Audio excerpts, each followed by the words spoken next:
Here are 5 things that will block your prayers. Number 1, holding grudge against another person. The Bible specifically tells us in the book of James chapter 5 verse 9 that grudge not one against another, brethren, lest ye be condemned. Behold, the judge standeth before the door. As Christians, we must not hold grudges. In fact, Jesus Christ specifically said in the book of Matthew chapter 5 verse 23 to 24, he says that if you are going to offer your gift, in other words, when you are going to pray, and there remembers that you have a problem or there is an issue with a brother or a sister, he says, leave your gifts right there. Go and solve that problem before you come back to pray. So don't hold grudges.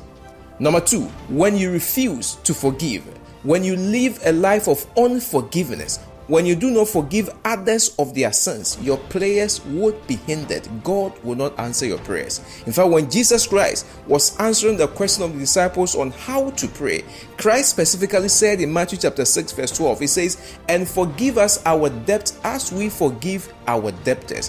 When somebody wrongs you and you decide not to forgive the person, God will not forgive you either.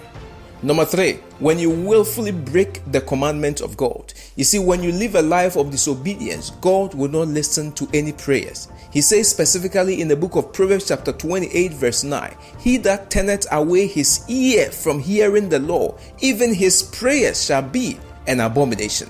When you pray knowing that you are living a life of disobedience, knowing that you are knowingly breaking the law of God, God will never listen to your prayers. And that, my dear friend, is a very serious thing.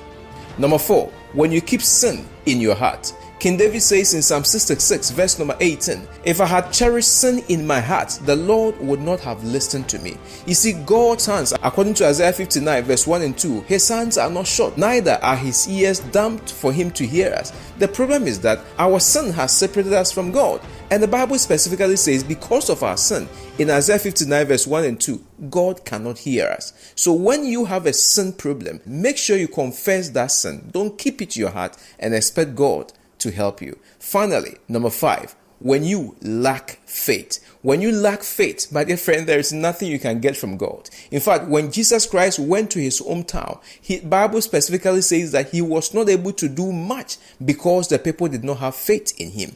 Hebrews 11 verse 6, the Bible straightforward says that without faith, it is impossible to please God, because anyone who comes to him, you must first believe he exists and that he is the one who rewards those who seek him earnestly. When you are praying without faith, that prayer will not even leave your roof